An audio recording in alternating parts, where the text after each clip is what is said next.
Salut les amis, le temps est enfin venu de vous expliquer de A à Z comment réaliser vous-même un water cooling custom comme j'ai fait dans ma dernière machine. Certains d'entre vous en ont vu des photos sur les réseaux sociaux ou sur le Discord, petit spoil, mais là on va vraiment attaquer étape par étape, c'est une vidéo un petit peu longue, mais normalement à la fin, chacun d'entre vous sera capable de le réaliser par lui-même.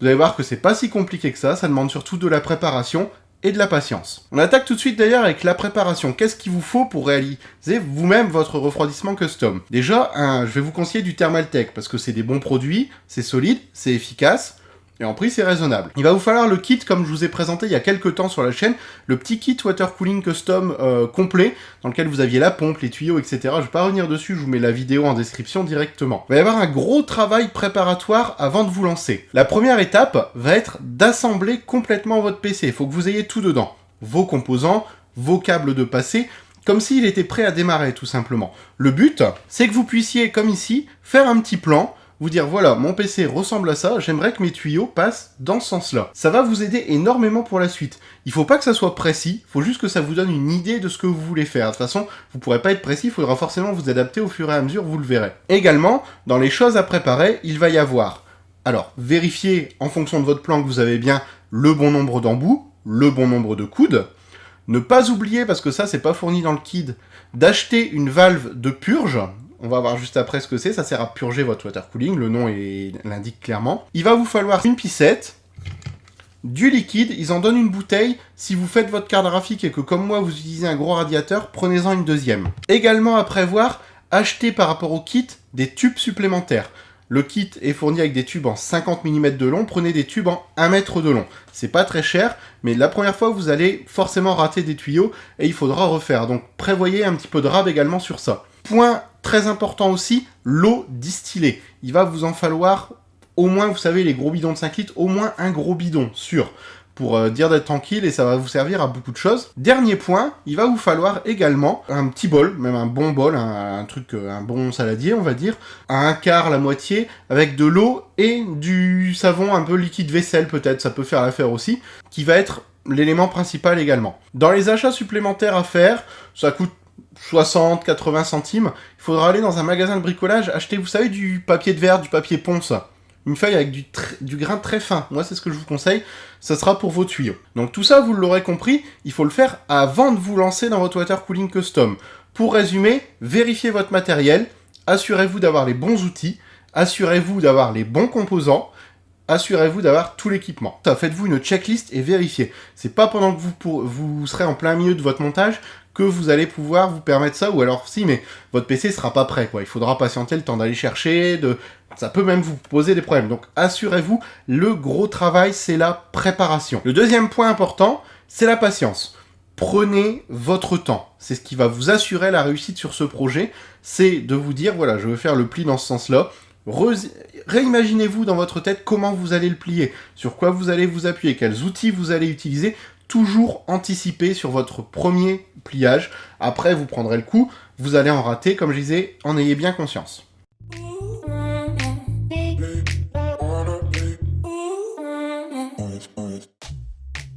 On va reparler 2 secondes des préparatifs avec là, par exemple, le magnifique bloc W7+, de chez Thermaltake.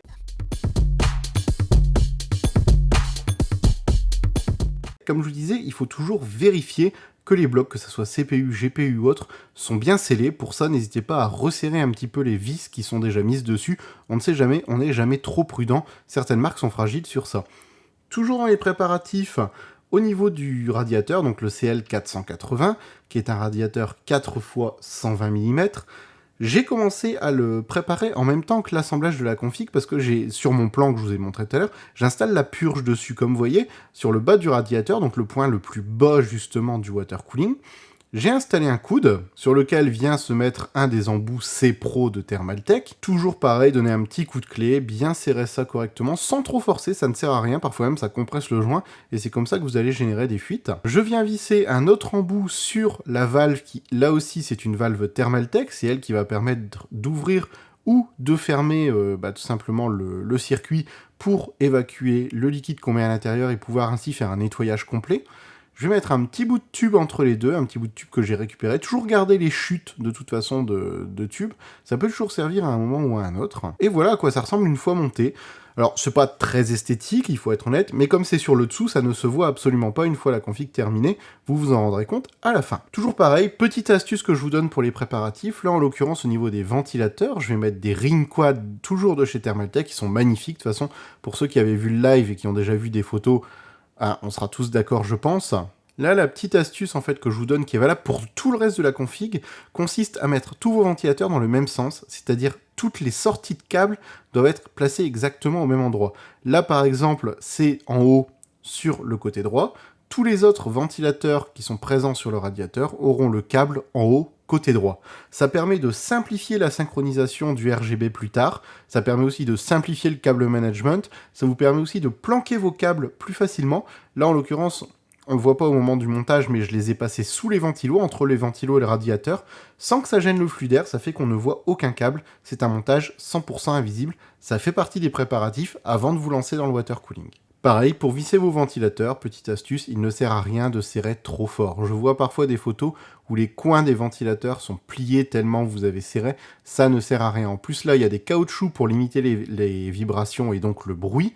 Comme vous voyez, hop, je place un petit coup supplémentaire une fois qu'on arrive au bord, et c'est suffisant, il n'y a pas besoin de plus. Ne jamais trop forcer sur aucune vis, c'est une règle de base. Là, les ventilateurs, comme vous voyez, sont mis en position push. En même temps, c'est un radiateur très épais. C'est vrai que faire du push-pull aurait été intéressant sur ce système.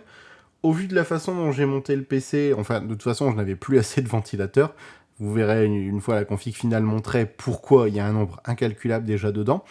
Mais si l'occasion se présente, oui, j'ajouterai sans doute des ventilateurs non RGB pour le coup, parce que ça ne servira à rien de ce côté-là, mais peut-être une rangée supplémentaire pour faire du push-pull, augmenter encore les performances, surtout sur des radiateurs aussi épais. Sur des fins, c'est pas la peine.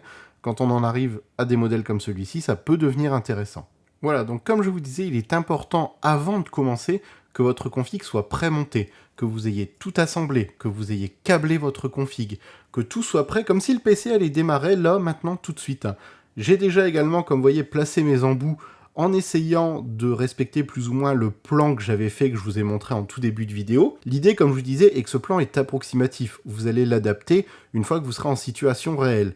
Mais il faut que vous ayez déjà, avant de commencer, une idée de base de voilà, ce tuyau-là, il va passer comme ça, celui-là va passer comme ça.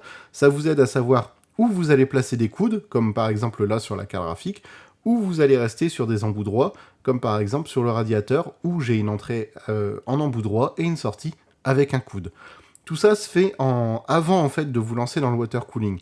Parce que comme ça vous permet, toujours dans l'idée des préparatifs, de savoir combien de coudes vous allez avoir besoin, combien d'embouts droits vous allez avoir besoin, est-ce que j'en ai assez, est-ce qu'il faut que j'en rachète, toujours anticiper. Si vous avez anticipé correctement votre circuit, vous n'aurez aucun souci au moment de sa création.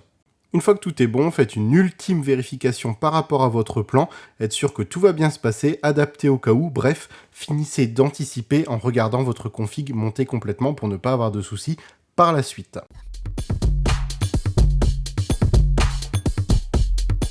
Deux façons de prendre les mesures, là, à vous de choisir celle qui correspond le mieux à votre façon de travailler, celle avec laquelle vous serez le plus à l'aise. Dans tous les cas, il faudra que vous démontez tout simplement les têtes des embouts C-Pro, qui, je le rappelle, sont conçus pour ça, de manière à accéder au support plat sur lequel va venir se poser votre tuyau.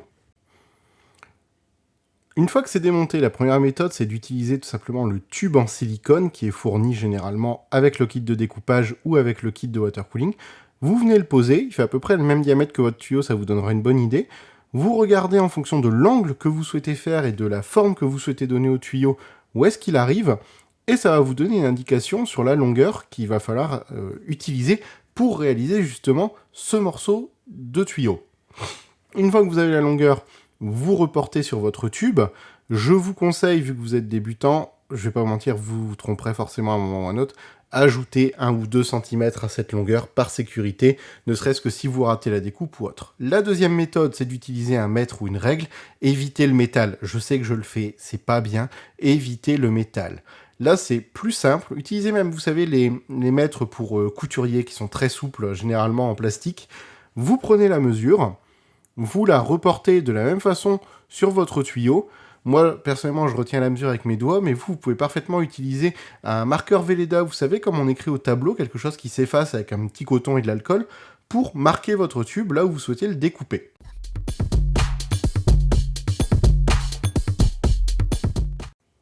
S'il s'agit de tubes Thermaltake en PETG et les tubes du kit, rien de plus simple. Vous prenez l'outil Thermaltake qui est dans le kit que je vous avais conseillé dans la vidéo de présentation, vous venez serrer légèrement sans forcer sur le tube, vous faites tourner ou vous tournez autour tout simplement, et vous répétez l'opération, on resserre, on tourne, et ainsi de suite jusqu'à ce que le tube soit coupé.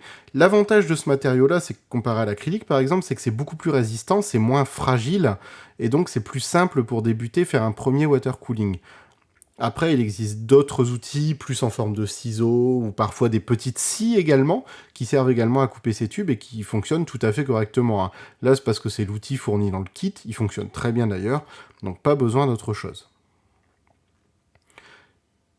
Une fois que vous arrivez à la fin, de toute façon, vous allez vous en rendre compte, votre tube, tac, il tombe directement, comme ça vous êtes tranquille. Et c'est pas fini. Il faut maintenant prendre le deuxième outil, qui est celui pour étamer, qui va vous servir à lisser un petit peu le bord du tube, à corriger les défauts que la découpe provoque. Avec la pointe, on va venir racler l'intérieur, donc faites 1 ou 2 tours complets. Ça va vous faire des petits copeaux de plastique, vous pouvez le faire aussi dans ce sens-là. Ça va vous permettre en fait de faire un bord propre, légèrement biseauté. Pareil pour l'extérieur du tube. Bien sûr, il faudra enlever les petits morceaux après qui vont se mettre dedans, mais on verra ça dans l'étape de nettoyage. Une fois que c'est fait, je vous conseille d'acheter un petit peu de papier pour poncer, et de venir frotter votre tube dessus de manière à ce que ça soit bien propre, bien lisse, bien plat, bien à niveau, et pour tout simplement que ça soit efficace une fois mis contre le joint, qu'il n'y ait pas de fuite possible avec une déformation, un défaut de coupure ou autre. Ça, c'est une étape qui, mine de rien, est très importante pour la suite, c'est ce qui va faire que votre système va être étanche ou non, même si les embouts sont très performants.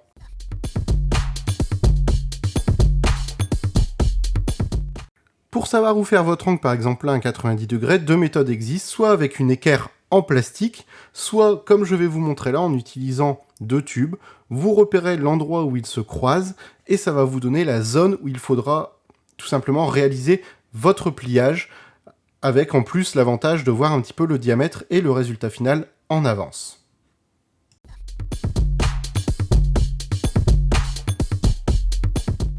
Quand tout est prêt, vous trempez le silicone dans l'eau savonneuse, donc je vous conseille du liquide vaisselle, vous le glissez à l'intérieur du tube, ça devrait normalement pouvoir passer tout seul sans grosse difficulté.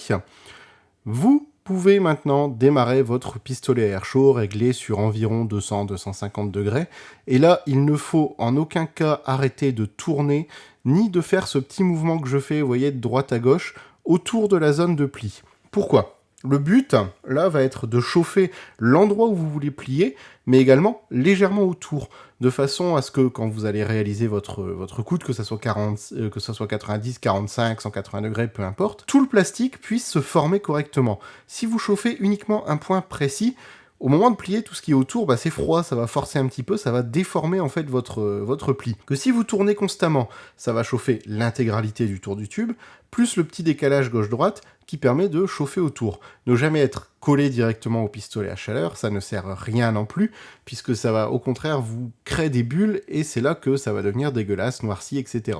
Comme vous voyez, ça commence à devenir souple. Alors là, c'est vraiment une question de feeling, hein. Ça, honnêtement, vous allez rater quelques tubes avant de réussir. Donc, comme vous voyez, c'est de plus en plus souple. On dirait presque que c'est complètement mou de base, un petit peu comme le tube en silicone qu'il y a dedans, qui lui va d'ailleurs être très important puisqu'il permet de garder la forme, de ne pas pincer. Même quand ça devient souple, vous voyez, je continue de tourner, encore et encore, jusqu'à ce que ça soit vraiment totalement flexible, que ça soit vraiment bien mou, un petit peu la même texture qu'un chewing-gum dans l'idée. Et une fois que vous en êtes là, vous prenez l'indicateur d'angle que vous souhaitez faire, vous le placez là où vous voulez faire votre angle, et il suffit de plier le tube doucement, vous avez le temps, ça refroidit pas en une seconde, de bien le placer, et là, vous laissez refroidir. Vous ne le trempez pas dans l'eau, vous pouvez souffler légèrement dessus, pas de glaçon dessus, rien du tout. Laissez le tube refroidir tranquillement à son rythme, jusqu'à ce qu'il garde la forme de l'angle que vous avez voulu faire, en l'occurrence, par exemple, un angle à 90 degrés. N'oubliez pas que le matériel fourni par Thermaltake ne fait pas un angle pile à 90 degrés, c'est possible qu'il faille le rectifier après, mais là, pour le coup, il était quand même assez propre. On va prendre la mesure finale, c'est-à-dire on va enlever le silicone qui est dans le tube. On vient se placer, et là vous voyez c'est trop long. C'est normal, je vous avais dit de prendre quelques centimètres de sécurité supplémentaires. Et ben on va répéter l'opération que je vous ai montrée au début. On va regarder de combien de centimètres il faut couper le tube, et une fois que c'est bon, hop, vous obtenez ça. Ça vient parfaitement se placer pile au niveau des embouts Thermaltake que vous avez placés. Rincez votre tube à l'eau distillée. Une fois que vous avez les bonnes tailles de ça, qu'il n'y a plus de découpe, plus rien, vous le nettoyez. Il faut qu'il n'y ait aucun résidu de plastique dedans. Il faut que les bords soient lisses, il faut que ça soit doux. Mais uniquement à l'eau distillée. Pas d'eau savonneuse, pas d'eau du robinet, rien d'autre que de l'eau distillée. Il va vous en falloir au moins 2 bidons, ça je vous l'ai dit dans les préparatifs. Mais bien nettoyer, c'est très important. Ça évite d'abîmer le système après avec des morceaux de plastique qui vont se balader dedans. Ça permet aussi d'enlever l'eau savonneuse qui reste, qui était présente sur le tube en silicone. Pas la peine de sécher. De toute façon, ça n'aura aucune influence sur le liquide que vous allez mettre dedans après. Une fois qu'il est bien propre, on vient placer... Alors ça commence pour vous mettre ça dans l'ordre. En premier, on met le joint supérieur. Normalement, vous mettez la tête également avant. Là, je ne l'ai pas fait, mais pour la suite, il faudra faire. Vous venez placer l'embout qui va contenir les autres joints. Là, vous voyez, je passe la tête par l'autre côté, mais normalement, vous la placez avant. Vous placez donc la tête, en l'occurrence. On fait pareil de l'autre côté. Faites tout de suite les deux côtés, sinon vous allez vous retrouver bloqué. Ça va être une situation un peu gênante, il faudra tout démonter, ça serait dommage. On passe d'abord la tête. Ensuite, le joint haut. Hop, comme ça, vous voyez, il suffit de le passer, de le pousser un petit peu. On vient placer la tête dans le bon sens avec le côté biseauté vers le joint, le côté plat vers le plat du tuyau. On le met pile à niveau. On ramène un petit peu le joint. Ensuite, on vient se placer. Et vous allez voir que si vous avez fait les bons angles et les bonnes découpes, il suffit de visser. Pareil, inutile de trop serrer. Il faut que ça tienne, il faut que ça soit maintenu. Mais il n'y a pas besoin non plus de complètement écraser vos joints. Tout ce qu'il faut, c'est qu'il n'y ait pas de fuite. Au contraire, plus vous serrez, plus vous allez pincer les joints, plus le risque de fuite sera important. Là, comme vous voyez, hop, un petit serrage. Et voilà, vous venez de réussir votre premier tube. Il n'y aura plus qu'à répéter toutes les opérations que je vous ai montrées en suivant votre plan ou vos envies pour réussir à faire votre premier water cooling custom. Ça n'a rien de compliqué.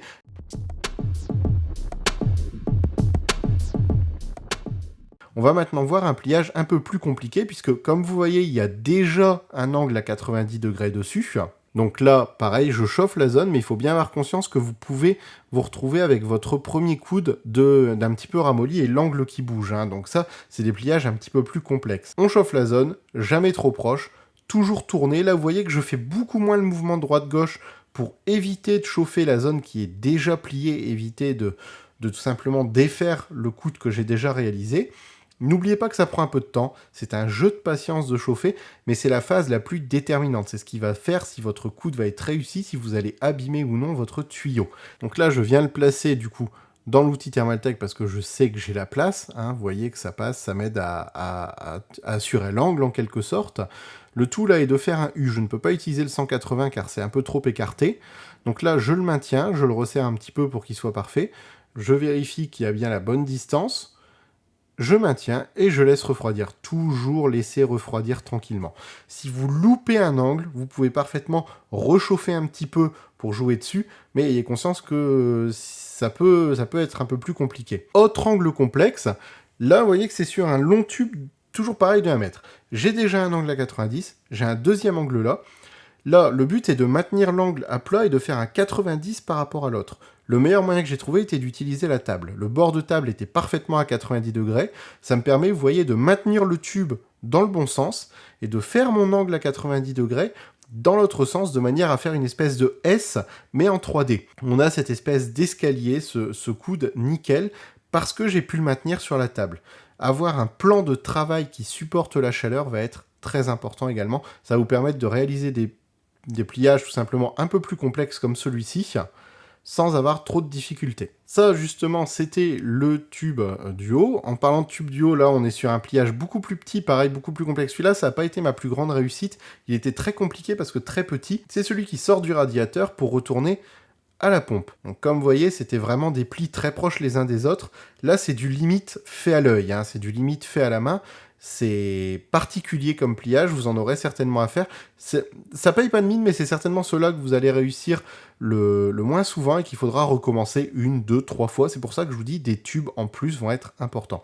Là, ça tombe nickel, la prise de mesure a été bonne, les plis sont bons, les tuyaux ne sont pas pincés. Bien serrer ces embouts sans trop forcer, toujours juste ce qu'il faut. S'assurer que là, ça ne touche pas le ventilateur en l'occurrence.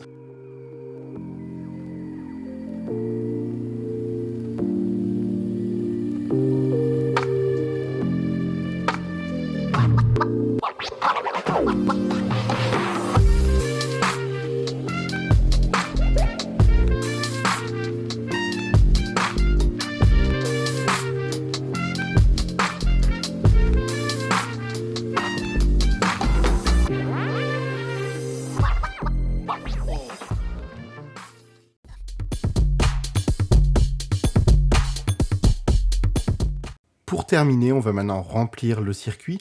Pour ça, je vous invite là à utiliser en l'occurrence le liquide transparent de chez Thermaltech. On parlera des couleurs, pourquoi les éviter, etc. dans une autre vidéo. Vous voyez que ça se remplit avec l'accessoire qui est fourni avec. Il y a plein de méthodes pour remplir, entonnoir et autres. Là, je ne l'ai pas fait, mais mettez du sopalin, mettez des serviettes sous chaque embout pour au cas de fuite. Vous n'êtes pas à l'abri d'une fuite la première fois. Blindez votre système, protégez-le, remplissez-le. Vérifiez au fur et à mesure qu'il n'y a pas de fuite. Si vous en voyez une, arrêtez tout de suite, resserrez et voyez si ça passe ou non. Pour mettre en route votre pompe sans mettre en danger votre config le temps de remplir votre circuit, je vous conseille soit d'utiliser une seconde alim si vous le pouvez, soit d'utiliser votre alim principale mais sans allumer la config. Pour ça, on va utiliser le petit adaptateur qui était fourni dans le kit de water cooling. Vous branchez la TX 24V, c'est-à-dire la grosse alim de votre carte mère dessus. Ça vous permettra, quand vous appuierez sur le bouton on-off directement de la lime, de la déclencher, du coup d'alimenter la pompe. D'ailleurs, débranchez tout le reste, débranchez le processeur, débranchez la carte graphique, mettez tout en sécurité. Ça mettra en route la pompe et ça vous permettra, comme là, de remplir sans démarrer la config, sans alimenter vos composants et donc en mettant le tout en sécurité en cas de fuite. Là, il n'y a pas de sopalin, il n'y a pas de serviette, mais comme je vous ai dit, mettez-en partout. Mettez-en au-dessus du processeur, en dessous, autour de la carte graphique, près du radiateur, partout où vous avez des joints, des fuites possibles, vous en mettez afin d'assurer le tout. À la moindre fuite, vous coupez tout, vous vérifiez si c'est bien serré, et puis sinon, il faudra chercher la cause de la fuite, peut-être tout vider. En attendant, je vous laisse profiter, et on se retrouve après.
Dernière astuce que je vous donne pour virer les bulles, tant que votre config est sur le plan de travail, voilà, n'hésitez pas à la manipuler, à l'incliner, à faire en sorte, une fois que c'est plein bien sûr, à faire en sorte que le liquide puisse circuler, que l'air puisse bouger, pour que ce qui est coincé dans les coins, et bien tout simplement en la faisant bouger à droite, à gauche, en profondeur, d'avant, arrière, etc. Vous voyez, je la penche bien, mais vous voyez tout l'air que ça chasse ?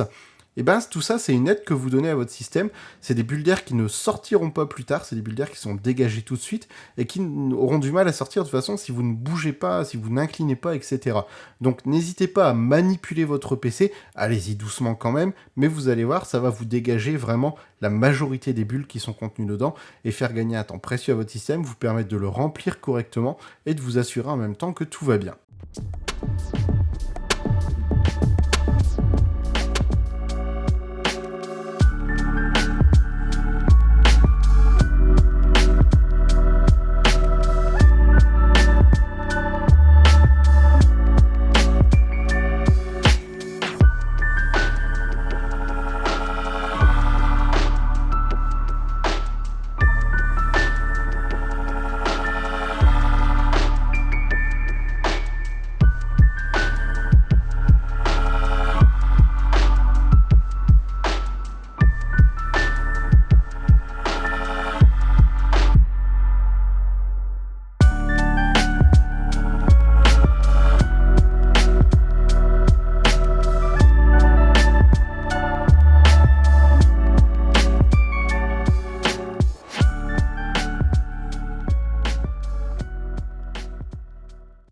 Alors voilà, comme vous avez vu, le tuto est pas très compliqué, hein, comme je vous ai dit au début, de la patience, de la préparation, c'est tout ce qui est nécessaire réellement. Après, si vous avez bien anticipé sur les bons outils, vous ne serez pas embêté. Pour mettre en route votre PC sans avoir besoin de tout démarrer en le mettant en sécurité en fait, tout simplement. N'oubliez pas que dans le kit, il y a ce petit accessoire. Ça vient se brancher sur l'alimentation, le câble d'alimentation de la carte mère, pour être précis. Vous débranchez tout le reste, vous branchez ça dessus. Dès que vous allez mettre votre alim sur on, ça va démarrer. Le but, c'est de ne brancher uniquement la pompe et ça sur l'alim. Comme ça, dès que vous mettez votre alim sur on, ça met la pompe en route, ça permet au liquide d'aller circuler dans le circuit, ça vous permet de le remplir sans alimenter le reste du PC. En cas de fuite, c'est une sécurité. N'oubliez pas, on le voit pas dans la vidéo, mais il faut bien remplir votre PC avec du sopalin, avec des serviettes éponges, partout où il y a des embouts, comme ça, si jamais il y a le moindre problème, hop, vous coupez tout, vous débranchez la prise directement, et vous attendez que la tempête passe, en fait, tout simplement. Également, point que je voulais aborder, les garanties de produits. Vous êtes nombreux à me le demander sur les cartes graphiques principalement, comme vous savez, sur les vis, il y a une petite pastille. Je ne sais pas comment ça se passe chez les autres, mais chez Asus, ils vous autorisent à mettre des waterblocks sur votre carte graphique sans perdre la garantie, à plusieurs conditions. La principale étant que si jamais vous avez une panne, ça n'est pas dû ni à votre montage, ni à une fuite de votre water cooling, que c'est une panne qui aurait pu arriver même avec le radiateur d'origine. Dans ce cas-là, il suffit de renvoyer la carte graphique avec son radiateur d'origine de monter dessus. Également pour le liquide, je vous conseille du transparent, surtout si c'est votre premier water cooling custom. Les liquides colorés sont très beaux, très agréables, on ne peut pas dire le contraire, mais ça demande un entretien très particulier qui fera l'objet d'une autre vidéo de toute façon sur comment entretenir son water cooling custom. Mais les colorants ont tendance à marquer, il faut des produits spécifiques. Prenez de préférence les liquides de la même marque que vos composants pour être sûr que tout est compatible. Et comme je vous dis pour le premier, du liquide transparent. Même si vous adorez la couleur, laissez-vous d'abord une chance avec du transparent, vous verrez qu'en plus ça capte le RGB, ça donne des résultats magnifiques comme vous avez vu. Voilà les amis, écoutez, si vous avez des questions, qu'il y a des points qui ne sont pas très clairs, n'hésitez pas à rejoindre le Discord, vous pourrez me parler plus facilement, vous aurez en plus la communauté qui sera là pour vous aider, et on pourra échanger beaucoup plus rapidement si vous êtes en pleine action. Regardez bien cette vidéo, repassez-vous les étapes clés, et si vous avez le moindre doute, n'hésitez pas aussi à demander en commentaire, on ne sait jamais. Je compte sur vous sur les likes pour partager cette vidéo un maximum et pour surtout m'envoyer des photos une fois que vous aurez terminé de faire le vôtre. On se retrouve bientôt dans plein de prochaines vidéos. Ciao!